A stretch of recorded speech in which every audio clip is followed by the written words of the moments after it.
Imagine a group of women joining their country's army to participate in the war and being treated in a racist and fanatical way just because they are dark-skinned.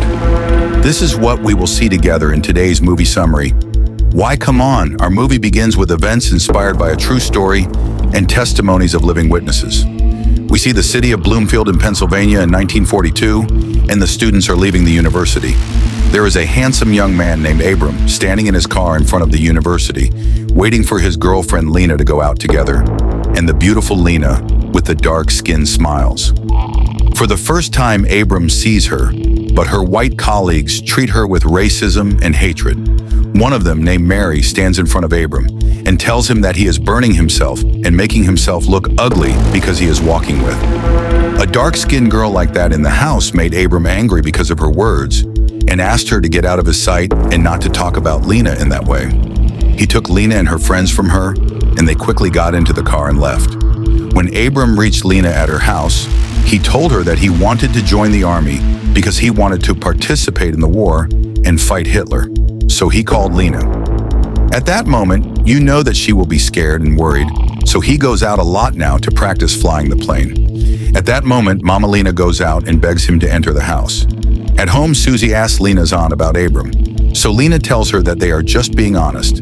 But it becomes clear from her aunt and mother that they do not believe her, so she says. Susie tells Lena that they are preparing the dinner for David's party, Abram's father, and she will definitely help him with it. When Lena enters her room, Emma talks to Susie and knows that Lena's relationship with Abram is impossible because she is with a dark-skinned young man like her, and the university expenses are too much for them, and she doesn't want her to talk about the university all the time and live there more. At night, at David's party, we see Lena as a waitress, serving drinks and food to the guests, and we find that only dark-skinned people do this job. And at that moment, Mary gets upset with Lena. She belittles her and tells her that she is now in her natural place as a servant. So she starts to bring her to us and does not respond to her. At the same time, Abram sees what is happening, so he stays with us and winks at her to meet outside. So Lena goes out to Abram, who is in the villa's garden, and they know that it is not appropriate for her to leave her work and stay. She stands here, and he tells her that the party is ridiculous and depressing because it is a farewell party, because he is going to the army, and all the guests are talking about nothing but war and its horrors, and because of that, he feels that he wants to sit with her. And he knows that he misses her a lot, and he misses her, and at that time he talks about Mary. She is an ugly and evil person, and he does not understand that she hates her just because her skin color is different. So he leaves her, and you know that her skin color is not the only reason, and this is because Mary admires him and is jealous of her. So Abram tells her that he fell in love with her and does not see anyone but her, and he starts singing her a romantic song, and he knows that he will die in the war with all courage and strength for her. And he gives her a ring as a gift and asks her to keep wearing it as a promise from her to keep waiting for him. So she likes his words. But at the same time, her mother calls her and yells at her for leaving her work. So she quickly smiles and walks. And at that moment, Emma talks to Abram, and they know that if he really loves Lena, then he must come home and talk to her father. Tells her that he will do this as soon as he returns from the war. After a few months, we see Lena looking out the window and waiting for the mail because she wants to check on Abraham and is waiting for any message from him. But Lena discovers that there is no message with the mail is for her, so I get very upset and go to my room. One day, Lena discovers that David's car, Abu Abrams, was parked in front of their house. She runs home excitedly and happily and asks her mother why David was with them. Her mother nervously asks her to sit next to her and calm down and gives her a letter from the army for her to read.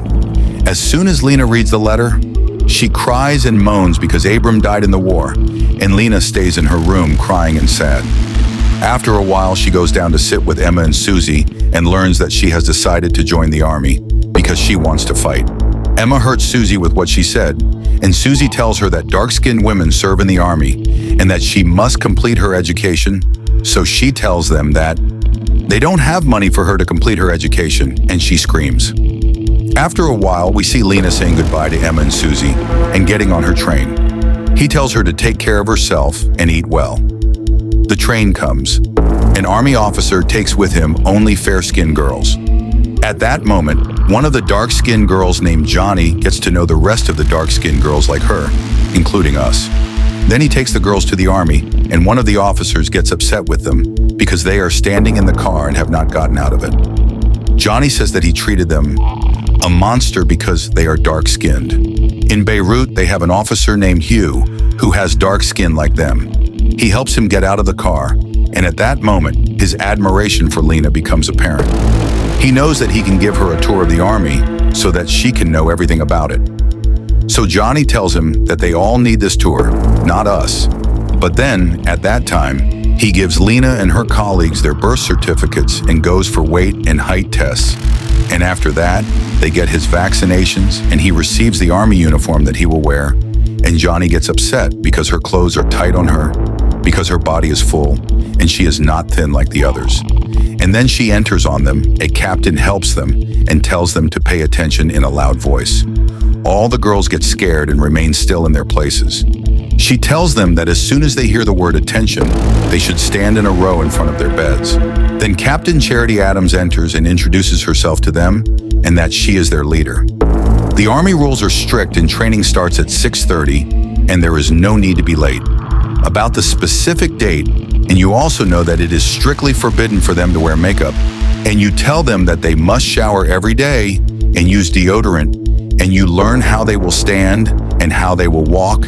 And when you notice that CAFE is annoying to John, you tell the girls that CAFE is designed for the bodies of people with white skin because their bodies are thin. So it may not be suitable for people with dark-skinned women, like them are advised to use needle and thread and adjust their uniforms and be prepared to avoid any mistakes because it is impossible for them to compete with the white-skinned female soldiers.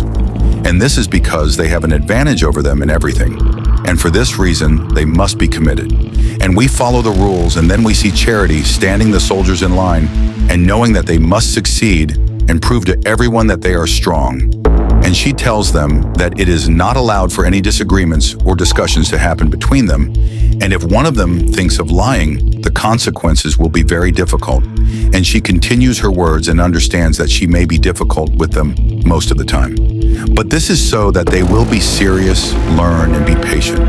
While the soldiers are playing sports, Charity gets upset with them because they are not doing their best in training. She asks them to see soldiers fighting as if they have been suffering since the day they were born. She prepares that whoever makes 3 mistakes will be expelled from the army.